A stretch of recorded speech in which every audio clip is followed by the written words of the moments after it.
Hi hello ಎಲ್ಲರಿಗೂ ನಮಸ್ಕಾರ. ನಾನು Chaitra. Welcome to my channel. ನಾನು ಹಳ್ಳಿಲಿದ್ದೀನಿ. ಸೊ ಹಳ್ಳಿಲಿರೋದ್ರಿಂದ ಇನ್ನೊಂದು ಹಳ್ಳಿಯ ವ್ಲಾಗನ್ನು ನಾನು ಇವತ್ತು ತೋರಿಸ್ತಾ ಇದ್ದೀನಿ. ಈಗ December month. So December month ಅಂದರೆ ಅದು ಯಾರ್ಯಾರು ಅಡಿಕೆ ಬೆಳೆಗಾರರಿದ್ದಾರಲ್ವಾ ಅವ್ರದ್ದೆಲ್ಲ ಕೊನೆ ಕೊಯ್ಲು ಸೀಸನು. ಸೊ ಇವತ್ತಿನ ವಿಡಿಯೋದಲ್ಲಿ ನಾನು ಏನು ತೋರಿಸ್ತಾ ಇದ್ದೀನಿ ಅಂದರೆ ನಮ್ಮ ಊರಲ್ಲಿ, ಅದರಲ್ಲೂ ನನ್ನ ತವ್ರ ಮನೆಯಲ್ಲಿ ಯಾವ ರೀತಿ ಕೊನೆ ಕೊಯ್ಲನ್ನು ಮಾಡ್ತಾ ಇದ್ದಾರೆ ಅನ್ನೋದನ್ನು ನಾನು ತೋರಿಸ್ತಾ ಇದ್ದೀನಿ. ನಮ್ಮ ಟ್ರೆಡಿಷ್ನಲ್ ಪದ್ಧತಿಯಲ್ಲಿ ಗೌಡ್ಗಳಂತ ಸಿಗ್ತಾ ಇದ್ರು. ಅವರು ಬಂದು ಈ ಮರವನ್ನು ಹತ್ತಿ ಕೊನೆಯನ್ನು ಕೊಯ್ತಾ ಇದ್ರು. ಬಟ್ ಇವಾಗ ಏನಾಗಿದೆ ಅಂತಂದರೆ ಅವ್ರುಗಳ ಅಭಾವದಿಂದ ಬೇರೆ ಬೇರೆ ಮೆಥಡ್ಗಳನ್ನು ನಮ್ಮ ಕೃಷಿಕರು ಅಳವಡಿಸ್ಕೊಳ್ತಾ ಇದ್ದಾರೆ ಅವರ ಈ ಕೊನೆ ಕೊಯ್ಲು ಸೀಸನ್ಗೆ ಅಂತ. ಸೊ ಅದರಲ್ಲಿ ಒಂದಾದ ಈ ದೋಟಿ ಏನಿದೆಯಲ್ವಾ ಅದನ್ನ ಯೂಸ್ ಮಾಡಿ ಈ ಸಲ ನನ್ನ ಅವ್ರ ಮನೇಲಿ ಯಾವ ಥರ ಕೊನೆ ಕೊಯ್ಲು ಮಾಡಿದ್ದಾರೆ ಅನ್ನೋದನ್ನು ನಾನು ಈ ವಿಡಿಯೋದಲ್ಲಿ ತೋರಿಸ್ತಾ ಇದ್ದೀನಿ. ನೋಡ್ಕೊಬರೋಣ ಬನ್ನಿ. ಆಗಲೇ ಹೇಳ್ತಾ ಇದ್ದೆ ಅಲ್ವಾ ದೋಟಿಯಲ್ಲಿ ಕೊನೆ ಕೊಯ್ಯೋದಂತ. ಸೊ ಇದೇ ನೋಡಿ ದೋಟಿ ಅಂತ.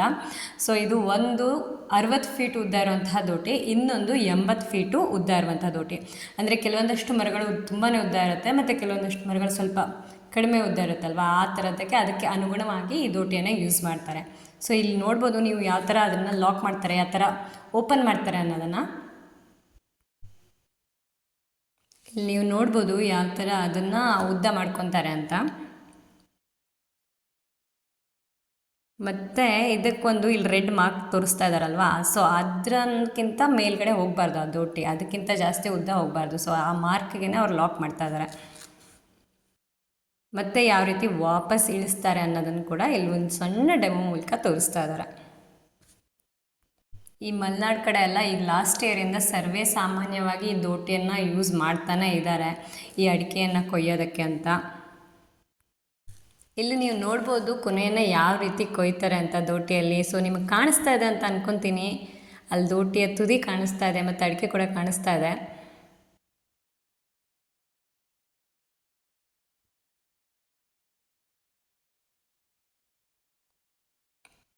ನೋಡಿ ಈ ಥರ ಕೆಳಗಡೆ ಬೀಳುತ್ತೆ ಮತ್ತು ಬಿದ್ದವಾಗ ಅಲ್ಲಿ ಕೆಳಗಡೆ ಒಬ್ಬರು ಚೀಲನ ಹಾಕಿ ಅದನ್ನು ಹಿಡಿತಾರೆ. ಸೊ ಇದರಲ್ಲಿ ಗೋಟು ಮತ್ತು ಹಸಿ ಅಡಿಕೆ ಅಂತ 2 ಥರ ಇರುತ್ತೆ. ಸೊ ಅದನ್ನು ಡಿವೈಡ್ ಮಾಡಿ ಅವರು ಚೀಲನ ಕೂಡ ತುಂಬ್ತಾ ಇದ್ದಾರೆ. ಇದು ಯಾವುದೇ ರೀತಿಯ ಎಜುಕೇಷ್ನಲ್ ವೀಡಿಯೋನೂ ಅಲ್ಲ. ಇದನ್ನು ನಾನು ಯಾಕೆ ತೋರಿಸ್ತಾ ಇದ್ದೀನಿ ಅಂತಂದರೆ ನಮ್ಮ ಮಲೆನಾಡಲ್ಲಿ ಯಾವ ಥರ ಇರುತ್ತೆ, ಯಾವ ಥರ ಕೊನೆ ಕೊಯ್ಲು ಮಾಡ್ತಾರೆ ಅನ್ನೋದನ್ನು ಬೇರೆಯವ್ರಿಗೆ ಕೂಡ ಸ್ವಲ್ಪ ಪರಿಚಯ ಮಾಡಿಸೋಣ ಅಂತ ನಾನು ಈ ವಿಡಿಯೋ ಮಾಡ್ತಾ ಇರೋದು. ಇನ್ನೊಂದು ಹೇಳಬೇಕಂತ ಅಂದರೆ ಈ ಮೆಥಡಿಂದ ಅಡ್ವಾಂಟೇಜ್ ಕೂಡ ಇದೆ, ಡಿಸ್ಅಡ್ವಾಂಟೇಜ್ ಕೂಡ ಇದೆ ಕೃಷಿಕರಿಗೆ. ಅಡ್ವಾಂಟೇಜ್ ಅಂತಂದರೆ ಅವ್ರಿಗೆ ಯಾವಾಗ ಬೇಕೋ ಆವಾಗ ಕೊಯ್ಸ್ಕೋಬೋದು, ಗೌಡ್ಗಳು ಬರ್ತಾರೆ ಅಂತ ವೆಯ್ಟ್ ಮಾಡೋ ಕೆಲಸ ಇರಲ್ಲ, ಮತ್ತು ಸ್ವಲ್ಪ ಕಡಿಮೆ ಜನರಲ್ಲೇ ಈ ಕೆಲಸನ ಮುಗಿಸ್ಕೋಬೋದು. ಡಿಸ್ಅಡ್ವಾಂಟೇಜ್ ಅಂತಂದರೆ ಈ ಥರ ಮಲ್ಟಿಪಲ್ ಕ್ರಾಪ್ ಇರುವಂತಹ ಜಾಗದಲ್ಲಿ, ಅಂದರೆ ಈ ಬಾಳೆಗಿಡ ಇರ್ಬೋದು ಅಥವಾ ಮೆಣಸಿರ್ಬೋದು, ಸೊ ಅದೆಲ್ಲ ಇರುವಂತಹ ಜಾಗದಲ್ಲಿ ಈ ಥರ ಪದ್ಧತಿಯಿಂದ ಕೊನೆಯನ್ನು ಕೊಯ್ದರೆ ಆ ಬೆಳೆಗಳಿಗೆ ಸ್ವಲ್ಪ ಹಾನಿ ಉಂಟಾಗೋ ಚಾನ್ಸಸ್ ಇರುತ್ತೆ. ಯಾಕೆಂತಂದರೆ ಮೇಲ್ಗಡೆಯಿಂದ ಬೀಳುವಂಥ ಅಡಿಕೆ ಮೆಣಸಿನ ಮೇಲೂ ಬೀಳ್ಬೋದು, ಇಲ್ಲ ಬಾಳೆ ಗಿಡದ ಮೇಲೆ ಬೀಳ್ಬೋದು, ಅದು ಮುರಿಬಹುದು. ಸೊ ಇದೊಂದು ಡಿಸ್ಅಡ್ವಾಂಟೇಜ್ ಅಂತ ನಾನು ಹೇಳ್ತೀನಿ. ನನಗೆ ತುಂಬಾ ಖುಷಿ ಕೊಡೋ ವಿಚಾರ ಏನು ಅಂತಂದರೆ ಈಗಿನ ರೈತರುಗಳೆಲ್ಲ ಜಾಸ್ತಿಯಾಗಿ ಹೊಸ ಹೊಸ ಮೆಥಡ್ಗಳನ್ನು ಅಡಾಪ್ಟ್ ಮಾಡ್ಕೊತಾ ಇದ್ದಾರೆ ಕೃಷಿಯಲ್ಲಿ, ಮತ್ತು ಅವರು ಡೆವಲಪ್ ಕೂಡ ಆಗ್ತಾ ಇದ್ದಾರೆ. ಇದು ತುಂಬಾ ಇಷ್ಟ ಆಗುವಂಥ ವಿಚಾರ ನನಗೆ. ಯಾರೆಲ್ಲ ಮಲೆನಾಡಿನ ಜನರಿದ್ದೀರೋ ಮತ್ತು ಯಾರೆಲ್ಲ ಈ ಹಳ್ಳಿ ಜನರು ನೋಡ್ತಾ ಇದ್ದೀರೋ ನನ್ನ ವಿಡಿಯೋ, ಅವರಿಗೆ ಇದೇನು ಹೊಸದಲ್ಲ. ಬಿಕಾಸ್ ಅವ್ರು ದಿನ ಬೆಳಗ್ಗೆ ಆದರೆ ತೋಟಕ್ಕೆ ಹೋಗ್ತಾರೆ ಮತ್ತು ಸೀಸನಲ್ಲಿ ಕೊನೆ ಕೊಯ್ಲನ್ನು ಮಾಡಿಸೇ ಮಾಡ್ತಾರೆ. ಬಟ್ ಇದು ಯಾರಿಗೆ ಹೊಸದು ಅಂತ ಅಂದರೆ ಯಾರಿಗೆ ಈ ಕೃಷಿ ಬಗ್ಗೆ ಐಡಿಯಾ ಇರಲ್ಲ, ಮತ್ತು ಹಳ್ಳಿಯಲ್ಲಿ ಏನಿರುತ್ತಪ್ಪ, ಏನೇನು ಬೆಳೀತಾರಪ್ಪ ಅಂತ ಕ್ಯೂರಿಯಾಸಿಟಿ ಇರುತ್ತಲ್ವ. ಸೊ ಅಂಥವರಿಗೆ ಈ ವಿಡಿಯೋನ ಆ್ಯಕ್ಚುಲಿ ನಾನು ಮಾಡ್ತಾ ಇರೋದು.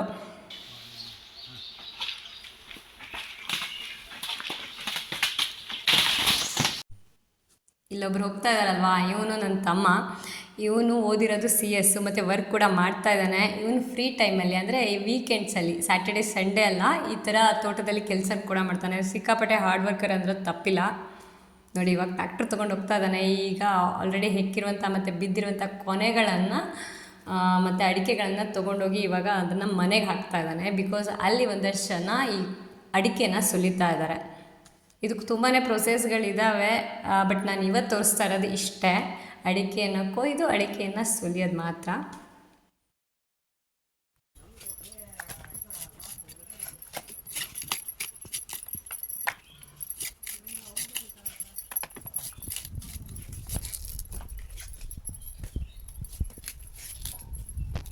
ನೋಡಿದ್ರಲ್ವಾ ನನ್ನ ತವ್ರ ಮನೇಲಿ ಯಾವ ರೀತಿಯಾಗಿ ಕೊನೆ ಕೊಯ್ಲನ್ನ ಮಾಡಿದ್ದಾರೆ ಈ ಸಲ ಅಂತ. ಮತ್ತು ಈ ಕಡೆ ಊರಲ್ಲೆಲ್ಲ ತುಂಬ ಜನ ಈ ದೋಟಿಯನ್ನು ಬಳಸ್ಕೊಂಡು ಕೊನೆ ಕೊಯ್ಲನ್ನ ಮಾಡ್ತಾ ಇದ್ದಾರೆ ಕೂಡ. ಸೊ ನನ್ನ ವೀಡಿಯೋಸ್ ಇಷ್ಟ ಆದರೆ ದಯವಿಟ್ಟು ಸಬ್ಸ್ಕ್ರೈಬ್ ಮಾಡಿ, ಲೈಕ್ ಮಾಡಿ ಮತ್ತು ಶೇರ್ ಮಾಡೋದನ್ನು ಮರಿಬೇಡಿ. ಟಾಟಾ, ಟೇಕ್ ಕೇರ್, ಬಾಯ್.